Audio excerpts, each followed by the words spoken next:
জীবন আসলে কাকে কখন কোথায় নিয়ে যায় কেউ বলতে পারে না, তাই না বলেন? যেমন দেখেন, ছোট্ট শহর থেকে উঠে আসা মেয়েটা আজকে নাকি সে যাচ্ছে সুইজারল্যান্ডে ঘুরতে। সবার মতো আমারও কিন্তু ড্রিম কান্ট্রি হচ্ছে সুইজারল্যান্ড। সো সুইজারল্যান্ড দেখার এবং আমার ওখানে যাওয়ার স্বপ্ন খুব ছোট থেকেই। আজকে সেই স্বপ্ন আমার পূরণ হতে যাচ্ছে। তার আগে আমি বলে নিই, আসসালামু আলাইকুম everyone, welcome back to my new blog video. I hope আপনারা সবাই ভালো আছেন এবং সুস্থ আছেন। রওনা দিয়ে দিচ্ছিলাম সুইজারল্যান্ডের পথে, কিন্তু আজকে আমি ফার্স্টে যাব হচ্ছে জার্মানিতে। তবে এই যাত্রায় কিন্তু আমি একা না, আমাদের সাথে যাচ্ছে হচ্ছে আরো কয়েকজন মানুষ। যে মানুষগুলো এত অসাধারণ হবে আগে আসলে বুঝতে পারিনি। তো আমরা আসলে একটা গ্রুপ মিলিয়ে যাচ্ছিলাম সুইজারল্যান্ডে। কারণ হচ্ছে সুইজারল্যান্ডে যদি আপনি গ্রুপ মিলিয়ে যান তাহলে কিন্তু আসলে কস্টটাও কম পড়ে, ঘুরেও মজা পাবেন এবং সব কিছুতে কিন্তু অনেক বেশি সেভ করতে পারবেন। কিভাবে সেটা না হয় আপনার আগামী ব্লগগুলোতেই দেখতে পাবেন। আমরা আসলে সকাল সকাল রওনা দিয়ে দিয়েছিলাম। আমরা ফার্স্টে যাব জার্মানিতে, সেখানে একদিন স্টে করার পর দেন আমরা সুইজারল্যান্ডের পথে যাব। জার্মানিতে আসলে আমরা কি কি করেছি, কি কি খেয়েছি, কি কি দেখেছি সেটাও আমরা আপনাদের সাথে এই ব্লগের মাধ্যমে শেয়ার করব। ফার্স্টে জার্মানি ফ্র্যাঙ্কফুর্টে যাব। আমরা ফ্র্যাঙ্কফুর্টে যাই, ফ্র্যাঙ্কফুর্টে একটু এক্সপ্লোর করব, দেখব, শহরটা দেখব। দেন হচ্ছে আমরা তারপরের দিন যাব সুইজারল্যান্ডে। তো আমরা হচ্ছে রাস্তার মধ্যে একটা ব্রেক দিয়েছিলাম, কারণ আমাদের অনেক ক্ষুধা লেগেছিল। সকালে ঘুম থেকে ওঠার পর আসলে তেমন কেউ কিছুই খায়নি, তাই আমি একটা টক দই নিয়েছিলাম উইথ ওটস, যেটা আমার একদমই পছন্দ হয়নি। এটা আমি পুরোটাই ফেলে দিয়েছিলাম খাওয়ার পর। এবং আমি আমার ড্রিম কান্ট্রিতে যাচ্ছি, এটা আমি আপনাদেরকে গেস করতে বলছিলাম যে কোথায় যেতে পারি, কোথায় যেতে পারি। আপনারা অনেকে বলেছিলেন যে আমরা প্যারিস বা ফ্রান্সে যাচ্ছি, বাট তবে কিন্তু আমি ফ্রান্সেও গিয়েছিলাম। সেটা কিভাবে সেটাও আপনারা নেক্সট ব্লগগুলোতে দেখতে পাবেন। আমি আসলে মোট 5টা দেশ না 6টা দেশ আসলে ঘুরে এসেছিলাম। তো কি কি দেশ এগুলো আগামী ব্লগে দেখতে পাবেন। তার আগে বলে দিই, এই যে দেশি টেস্টের অসাধারণ সেই ফ্রাইড রাইসগুলো, অসম্ভব মজা দেশি টেস্টের সেই হচ্ছে ফ্রাইড রাইসগুলো।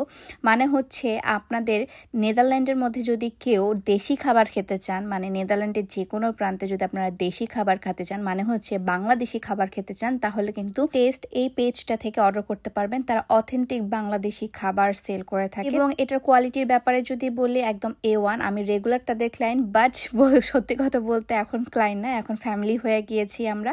কারণ হচ্ছে তারাও কিন্তু আমাদের সাথে আসলে এই ট্রিপে জয়েন হয়েছিল। মেইনলি তাদেরই প্ল্যান ছিল এবং আমরা পরবর্তীতে গিয়ে জয়েন করেছি। সো এই যে সুন্দর যে ফ্রাইড রাইসটা আছে, এটা আপুই বানিয়েছিল, খুবই মজার ছিল। এবং দেখতে দেখতে আমরা চলে এলাম জার্মানিতে। নেদারল্যান্ডে আসার পর আমি আর কোনো দেশ ঘুরিনি। নেদারল্যান্ড আসার পর নেদারল্যান্ডই এক্সপ্লোর করেছি, কিন্তু এই যে ফর দ্য ফার্স্ট টাইম আমি জার্মানির মধ্যে আসলে গেলাম, মানে জার্মানিতে গেলাম। এবং জার্মানি বাই রোডে যাওয়ার এক্সপিরিয়েন্সও ভালো। মাত্র 4 ঘন্টা লাগে এখান থেকে যেতে, মানে অ্যামস্টারডাম থেকে হচ্ছে জার্মানিতে যেতে মাত্র 4 ঘন্টা 4.5 ঘন্টার মতো লাগে। সো ফ্র্যাঙ্কফুর্টে যাওয়ার কারণটা হচ্ছে ওই সাইড দিয়ে আসলে সুইজারল্যান্ড কাছে। তো এই মাঝপথে আবার আমরা ব্রেক দিয়েছি। মাঝপথে ব্রেক দেওয়ার পর আমি সুন্দর সুন্দর যে ম্যাগনেটগুলো আছে, এই যে যেমন জার্মানি লেখা ম্যাগনেটগুলো আমার ফ্রিজের জন্য 2টা নিয়েছিলাম। অনেক সুন্দর সুন্দর ছিল, স্পেশাল জার্মানি লেখাটা ছোটটা অনেক সুন্দর ছিল। জার্মানিতে ঢোকার পরই শুধু একটু পাহাড় পাহাড় পাহাড় এবং খুব সুন্দর সুন্দর খোলা জায়গা। এবং জার্মানিতে আমি যা দেখলাম, জার্মানিতে অনেক বেশি ওটস হয়, ওটস চাষ হয়, মানে গম হয় অনেক বেশি। সো শুধুমাত্র ওটসের বাগান এবং হচ্ছে মানে ওটস চাষ করার জন্য যত কিছু লাগে সব কিছু আছে এখানে। তো এটা দেখেও ভালো লাগছিল, কারণ নেদারল্যান্ডে আমি এরকম টাইপের জিনিস খুব কম দেখেছি, যদিও মনে হয় থাকতে পারে অন্য জায়গায়, বাট আমি দেখি নাই। তারপর আমরা চলে এলাম ফ্র্যাঙ্কফুর্টে আসার পরে এই যে দেখেন হাতুড়ি দিয়ে বাড়ি দিচ্ছে এমন একটা স্ট্যাচু দেখতে পেলাম। এবং আসার পর দেখলাম যে অনেক বিশাল বিশাল বড় বড় বিল্ডিং, যেটা নেদারল্যান্ডে অনেক কম আছে।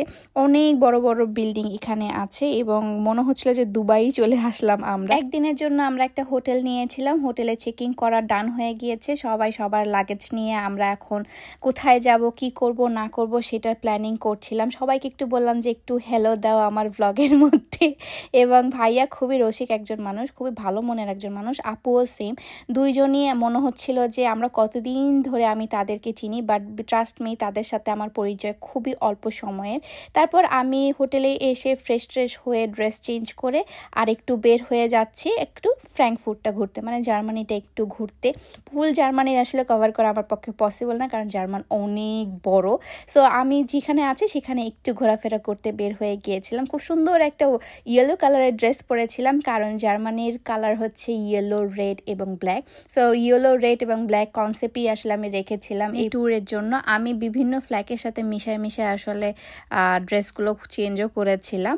তো আমি জার্মানিতে ঘুরে ফিরে বেশ মজা করছিলাম, বাট সামিউল বলছিল ফোন সাবধানে, ফোন সাবধানে, কারণ এখানে অনেক বেশি জাঙ্কিও ছিল, কারণ এখান থেকে ফোন হাত থেকে যদি কেড়ে নিয়ে চলে যায় আপনার কিছু করার নাই, যেটা নেদারল্যান্ডে আসলে আমি চিন্তাও করতে পারি না। তো আমি এখানে হচ্ছে তাদের মেট্রো যেটা আছে, মেট্রো স্টেশনের সামনে একটু ভিডিও করছিলাম, একটু সুন্দর করে পোস্ট দিচ্ছিলাম। ফ্র্যাঙ্কফুর্টে যদি কোনো আকর্ষণীয় জায়গা থাকে সেটা হচ্ছে রোমারবার্গ, এবং রোমারবার্গে এসে আমি তো বেশ খুশি হয়ে গিয়েছিলাম, কারণ এরকম টাইপের বিল্ডিংস আমার অনেক বেশি পছন্দ। এরকম ধরনের আর্কিটেক্ট টাইপের বিল্ডিংগুলো আমার খুব বেশি পছন্দ, যেটা সামিউলের পছন্দ না, বাট আমার অনেক বেশি ভালো লাগে।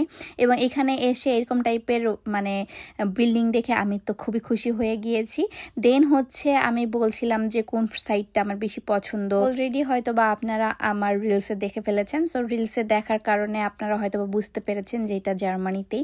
এবং জার্মানিতে কারা কারা থাকেন, অনেকে আমার জার্মানির ব্লগ দেখার জন্য অনেক অপেক্ষায় আছে। জার্মানিতে বলতে গেলে অনেক বাঙালি আছে নেদারল্যান্ডের তুলনায়। তো আমি যখন জার্মানিতে পোস্ট করেছিলাম, অনেক আপুর আমাকে মেসেজ করেছিলেন যে আপু আমি ফ্র্যাঙ্কফুর্টেই থাকি, আমি আপনার সাথে দেখা করব, বাট আমি শুধুমাত্র এই রাতটা থাকবো এবং সকালবেলা উঠে চলে যাব। দ্যাটস ওয়াই আসলে আমি কারোর সাথে দেখা করতে পারিনি, খুবই সাডেনলি আসলে আমি চলে এসেছিলাম। গিয়ে দেখি যে তাদের এখানে হচ্ছে মানে পার্টি হচ্ছে, এবং পার্টি তাদের এখানে লেগেই থাকে। আমি এবং সামিউল দুইজনে অনেক বেশি হ্যাপি ছিলাম এই সব সুন্দর সুন্দর পার্টিস দেখে, এবং সব কিছু ওয়েদার দেখে আমার বেশ ভালো লাগছিল। এবং এখানে হচ্ছে সুন্দর করে চরকিরও একটা ব্যবস্থা ছিল। তারপর এখানে যে নদীটা তাদের ছিল, এটার নাম আমি জানি না। সো এই নদীটা আমার বেশ ভালো লাগছিল। এখানে সবাই তো সবার মতো করে এনজয় করছিল। এই ব্রিজটার উপর আমার ওঠার কথা ছিল, কিন্তু আমার পা এত বেশি ব্যথা করছিল যে আমি আর উঠতে পারিনি। তাদের সাথে একটু হচ্ছে ডান্সের জন্য আমি ডান্স মুভ করছিলাম, একটু নাচছিলাম, একটু গাচ্ছিলাম, বেশ হ্যাপি ছিলাম।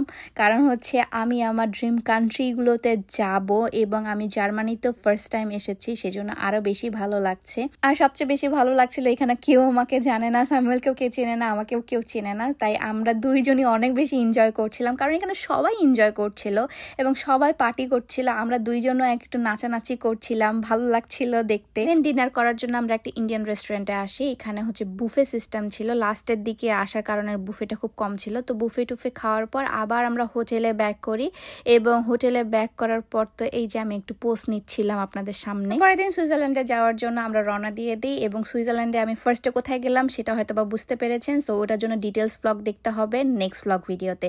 Till then tata, bye bye, সবাই ভালো থাকবেন, সুস্থ থাকবেন, আল্লাহ হাফেজ।